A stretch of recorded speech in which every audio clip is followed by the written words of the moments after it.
How we doing, everyone? Welcome back to another episode of Locked In Sports Podcast. We're here covering the latest and hottest NBA and NFL news. I'm Sam Rodriguez, and this is Megan Holden. And we're about to give you a very entertaining episode talking about the new NBA playoff format, hopefully. And if we have time, the most overrated and underrated NFL team we have on our radar.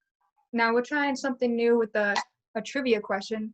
So my trivia question is, who is the lowest seed in the NBA to make the finals ever? Leave your comments below, and we'll let you know the answer at the end of the show. Some of the under-the-radar news that you might have missed in this week. First things first, with COVID-19 going on, a lot of teams are having a hard time. Wondering if they're going to have mini camp. Some of them are waiting to training camp in July. Recently, New Jersey's governor gave the go-ahead for New York Giants and New York Jets to use their facility so they can use it. And when it comes to July, teams are still debating, are they going to train before training camp comes, or are they going to do all virtually? Another little bit here is Devontae Freeman defutes retiring rumors that he feels like he could play another 10 years, which is interesting for a running back. He's still on a free agent market after Atlanta let him go earlier on his free agency. He did talk to Seattle. After contracts broke down, he recently just signed former Houston running back Carlos Hyde. He had over 1,000 rushing yards last season. He's insurance with Chris Carson and Rashad Penny, who both got injured last season. And looks like Rashad Penny might not be able to start the year if the year starts on time. Also, New York Jets signed Ravens former Super Bowl quarterback and Broncos former cornerback Joe Flacco. As a Patriots fan, I'm okay with this. I'm okay with this.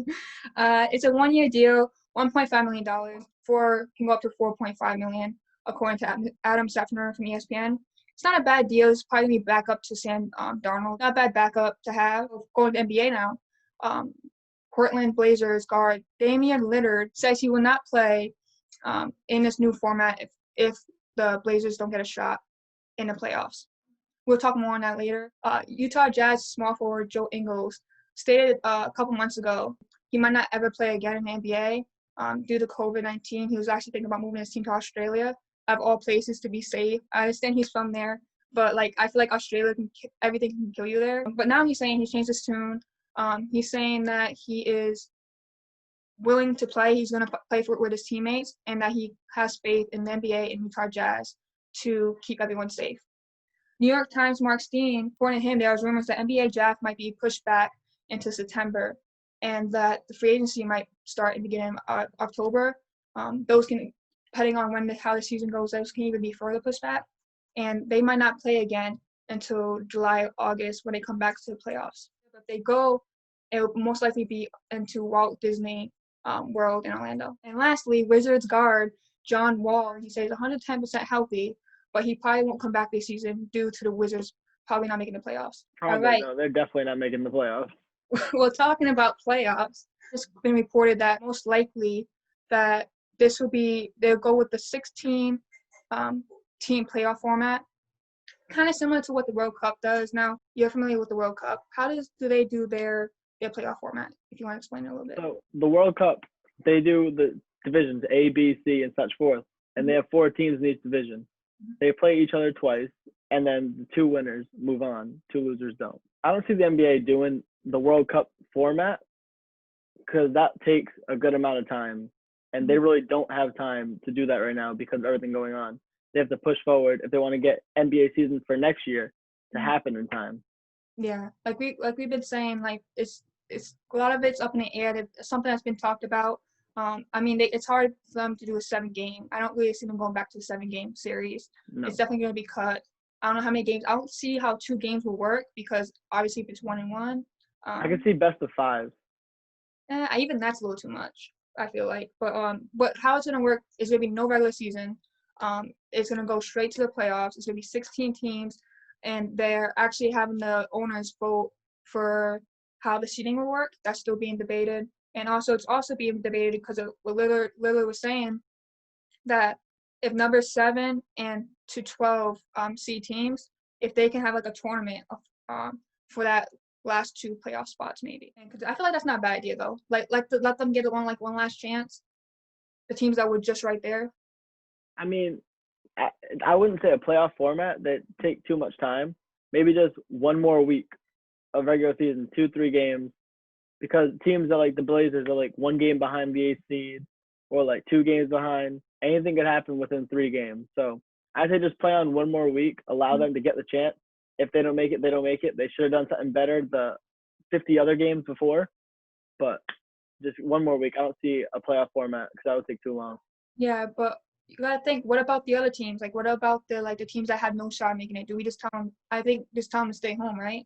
At that Yeah, point, because yeah. I mean, there's no chance. You didn't. If your team wasn't good enough before to make it, you shouldn't get a shot now to beat a team by luck that has a spot already. So currently, if they go with this format, this is how it will look like right here. We see Milwaukee against Orlando. It's 16 teams.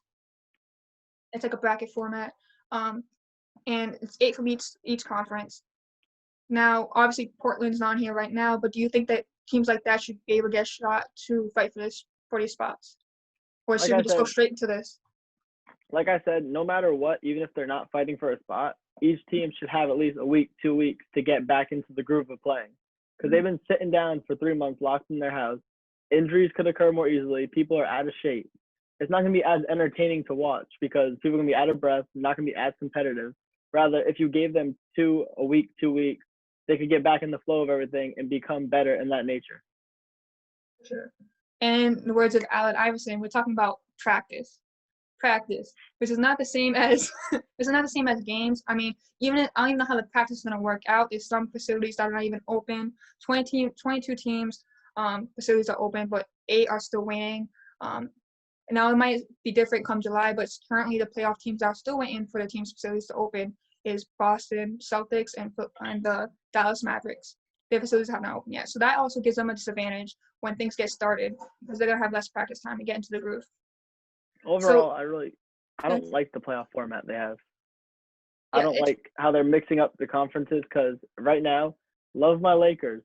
Don't get me wrong, but they have the easiest shot to make the finals in probably NBA history.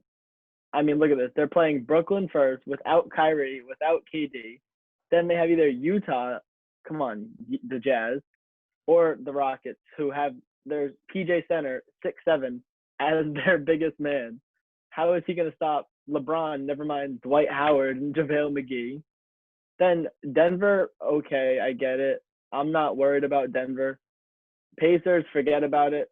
There's no chance they even make it past Denver. Toronto, okay. It's just really Toronto. Toronto's not as bad as people thought they were. They're doing good. Memphis, still a young team. Glad they made it in, but they're not going to really go anywhere with it. But do you remember Toronto? They always end up choking against LeBron. It seems like Toronto. Yeah. So yeah, they do. mean, that's a matchup. So I'm surprised you're not happy about this. I thought you were gonna be jumping up and down about this. But it's really, I would be, but even if the Lakers make the finals, it's not going to be like hard earned. You know what I mean? There's going to be people like, oh, they didn't play the Western Conference fully. They didn't play the Clippers. They didn't play Dallas. You know what I mean? Rather, they had a cakewalk to the finals when you got Milwaukee over there and the Clippers and all that stuff. I think it's just a money ploy to get LA in the finals again against each other. I thought about that too. Like, is this a way to get the LAs together? But what's interesting about this, though, I feel like we talked about it a little bit earlier, that with how it's set up, it's a lose-lose situation. I mean, there's really no like perfect thing they can do right now during this time. They have to keep everyone safe and they have to like kind of cram it up because I doubt they want to go compete in the playoffs during the NFL season when NFC is on. They can't have it lasting too long, and they have to get ready for the next season. So they're in a tough spot. I don't mind this format. I don't like who's playing who. Obviously, I feel like you should maybe change up the seating, maybe go back to like you're saying the East versus the West. East-West. But like let's say, I don't know. The only thing with this is that what's tough about this is I don't know if say if a team wins this, right? Say if the Lakers win it, will this NBA Finals, will this trophy hold the same weight as others, or would it always be like a what if, or would it like people kind of just like throw it off, like not even really count it? I think it depends on which team wins.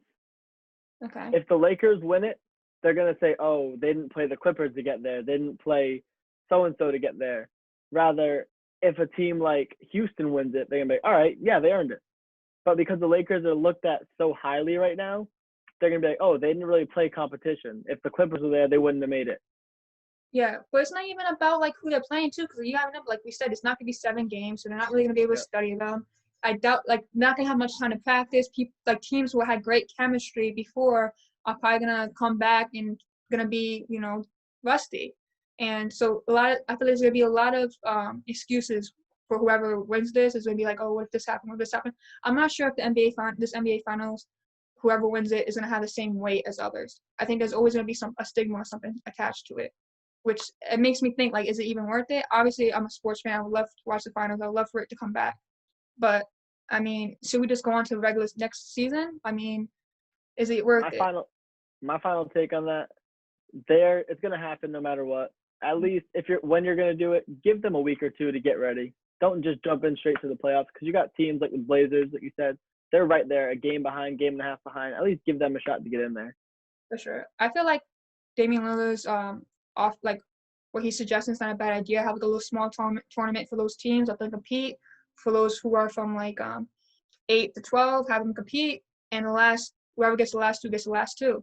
How about over there by the other side? Who do you like right there? Who got the easiest path? Who do you think has the best shot here? Looking at this, to the conference finals, Milwaukee has the easiest shot. To the conference finals, Milwaukee. The bottom half, honestly, I could see Dallas knocking out the Clippers. I could see that happening. The Clippers have lost to them already in the regular season. Then you got Boston and Philly. That could go either way. Yeah. It depends whether Joel Embiid is going to be a crybaby or not and actually step up and play. Or if Jaylen Brown is going to go get his 20 points a game to help Gordon Hayward and Jason Tatum and all them. I think Milwaukee conference finals easily, and the bottom is kind of anyone's game. Yeah, it's going to be interesting. That's my upset. Dallas upsetting the Clippers. I think just because Clippers before this, I mean, they were starting to get the chemistry, but now with all this happening, I feel like they're going to try to come back, and some things might not click. Dallas seems like, I mean, they played well against Lakers. I mean, they just seem like they have something. I don't think they're going to go all the way, but I think they can pull off an upset there for sure. But with Boston and Philadelphia, it's interesting because 76ers never played Boston well in the playoffs. Because obviously, Brad Stevens does this thing with Ben Simmons. He knows he can't shoot, so they clog the middle. So it's going to be interesting. But like I said, Boston's not able to practice right now because the team facility is closed and Philadelphia is open. So let's see. It's going to be interesting to see how that impacts it. Yeah, we'll see about that. Either 76ers or Boston against Milwaukee. I think Milwaukee probably going to take it just because they're a deeper team. And I think Lakers are coming out of this. It's going to be probably a Milwaukee versus Lakers finals. And Lakers win it easily. Oh my gosh. But whatever. The next topic. Our NFL overrated and underrated team. Megan, I'm going to let you start off with this one. Who do you got as your most overrated team? My most overrated team. Now, as a Patriots fan, this might be like hypocritical for me to say, but I'm tired of hearing about the Kansas City Chiefs, okay? Like, I know how Patriots haters feel now. It's like Kansas City Chiefs can't do no wrong. Like, their rookie of the year draft is automatically going to be rookie of the year now, apparently to a lot of people. Their defense would struggle against the rushing yards. It was middle of the pack. Kind of reminds me of the bend don't break. People are putting them on top of the league. I feel like people are just like really infatuated with Patrick Mahomes, and they're putting Kansas City up there, one bad half away from losing to the Titans. And I feel like if they would have against the Ravens, who I feel like were a better complete team, they would have lost. Now, I feel like they're a great team. Don't get me wrong; they're one of the top teams in the East, but I feel like they're definitely overrated as far as people look at them as the next dynasty. Who do you have as your most underrated team? Okay, I really don't want to say this because I don't want to like blow up your head. But I like what the Broncos done now. Also consideration is Atlanta Falcons, but they're just in a tough division, which I feel like is one of the toughest divisions in the league. With now you got Buccaneers who have Tom Brady, they have that amazing offense, they have a pretty solid defense, and then they have the New Orleans Saints, who is probably a contender for the NFL Super Bowl. Now, I think Denver Broncos get it just because even though they're a young team, I don't think they're gonna be on top of it for another year or two. I feel like they're definitely gonna be a winning team this season.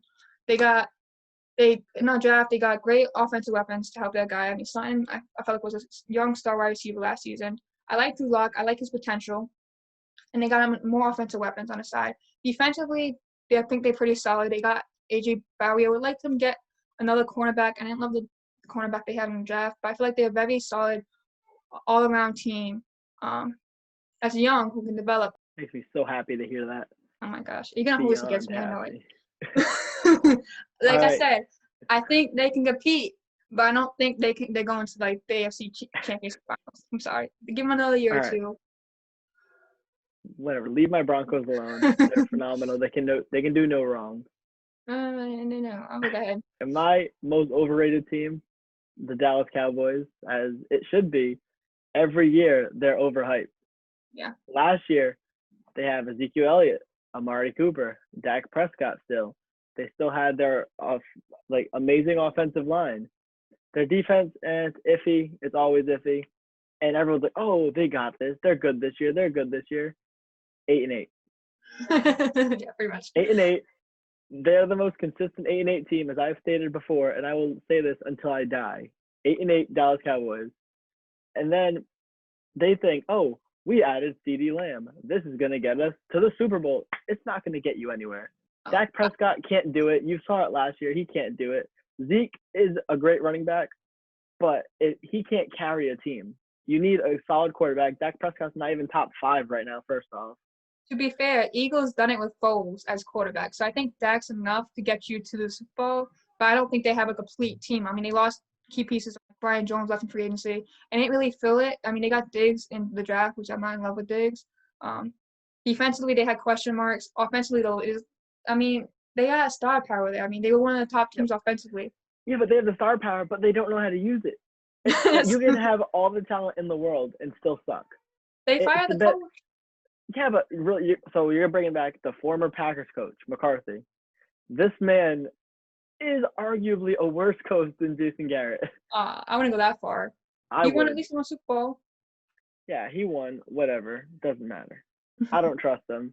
I don't trust the Cowboys ever. I don't trust Dak Prescott. That man does not deserve $44 million a year like he wants. He's not worth it. I'd put Foles over him. I'd put plenty of quarterbacks over Dak Prescott. That's my hot take. I don't care what anyone else say about it. I'm sick of Dak Prescott. What do you do to hurt you? What do you do to hurt you? I just want to know. Like it seems like you have some personal. They're the most overrated team every single year. Like right now, they're predicted 5th in Super Bowl to win Super Bowl, all because of CeeDee Lamb. Come on, really? Come on. I'll give them this. The fans do this every season, and it seems like they don't learn. But I did like their offseason. I mean, they're one of the top teams in this offseason that got a lot. I just don't think it's enough. I just don't trust the Cowboys either. But we'll see what goes. I do like the offseason, but I don't trust them. We'll see. And then my most underrated team, I have the Arizona Cardinals. And so Kyler Murray last year, rookie season, he did pretty well. No one really looked at him because he played for the Cardinals and they still had a losing record. But as a rookie quarterback, he did his job. It's not his fault he didn't have anyone in his help. Okay. Now you bring back Larry Fitz, one of the best wide receivers in the league, even at this age, and you add DeAndre Hopkins. You're giving Kyler Murray the weapons he needs. Then the draft, you got Isaiah Simmons, was it? Linebacker? Mm-hmm. They got him. He's a phenomenal defensive piece, adding there. They had some great free agency moves, and I just think they have it. They have the chance to get there. They can do it. Kyler Murray is a sleeper pick for MVP. Quote me now on this. He is my dark horse MVP candidate, Kyler Murray. That's a big jump.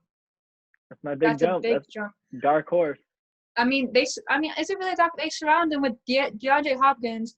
I mean, arguably one of the best wide receivers in the league right now, and a former best wide receiver in the league, Larry Fitzgerald. And then they still got other pieces there. I mean, It's going to be interesting. I feel like he definitely has support. He definitely has weapons. There's no excuse why he shouldn't have a breakout season. Dark horse MVP candidate, Kyler Murray. You heard it here first. Now going to questions to the fans. We asked fans on Twitter if there's anything they would like for us to cover. And Brian Hall on Twitter asked us, what is the toughest division in NFL, AFC and NFC? And do you think the NBA season should be canceled or go into the playoffs? Sam, looking at any divisions, who do you think has the toughest division in NFC? NFC South, easily. I mean, look at that. The Panthers are a solid team still. Buccaneers, they just added Tom Brady. Saints are always phenomenal. The Falcons just added Todd Gurley. The Falcons are on and off consistency-wise. But I think they're going to be able to give them a run for their money. They'll get third seed in this division, of course. I still have Saints at number 1, but the Buccaneers are going to give them a run. I mean, it's hard to disagree with you here. I mean, they have a bunch of star power there. Even Carolina's a solid team. They just got Teddy Bridgewater. They got some decent wide receivers, and we can't forget about his running back. Tampa Bay Buccaneers, obviously they got Tom Brady, that powerhouse offense. They added some pieces defensively. Falcons, I mean, they have, again, it's going to be a very powerful offensive group here in NFC South, but just to be different, I'm going to say the NFC West, you got 49ers, who was just in the Super Bowl last season, who I feel like can still contend next season, depending on how they develop and Jimmy Garoppolo's health. Then you have Seattle Seahawks, who I feel like is an underrated team. I feel like Russell Wilson is probably easily the second best quarterback in the league. Then you have the Rams, who can be a solid team. I mean, let's not forget, they were just in the Super Bowl a couple years ago. I feel like they can get back to that. I feel like they can at least be a playoff contending team. Arizona Cardinals, who's your pick for the most underrated team. I feel like they'd have a great offseason. Let's look at the AFC. AFC is an easy pick for me. AFC West. Okay. I mean, that's always a hard division because even when the Broncos were at their best Super Bowl contenders, you saw the Chiefs there. The Raiders are always a consistent team, and the Chargers have the ability to beat anyone they want, no matter what their record is. So I think AFC West is always going to be the hardest in there. The North, all right, maybe sometimes, but the Browns and Bengals come on.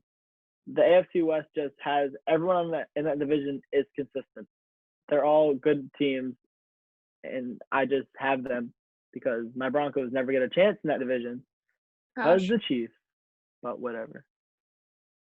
I mean, it's hard to dispute this again. There's not really much competition. I feel like in AFC. AFC East is probably one of the poorest divisions there is in NFL, along with the NFC East. Then you have AFC North, like you're saying, is great, has great potential. They have the Ravens, who I feel like is one of the best teams in the NFL. Steelers is a big question mark. How Big Ben comes back, what's going to happen with the QB situation. Browns, it's just a lot of question marks there. How well will Cincinnati go with their young talent? A lot of question marks. Just to be different, I'll go AFC South. Yes, Houston made a stupid move getting rid of Hopkins, but they did bring in Cooks. They still have Watson. I feel like they're still a playoff team.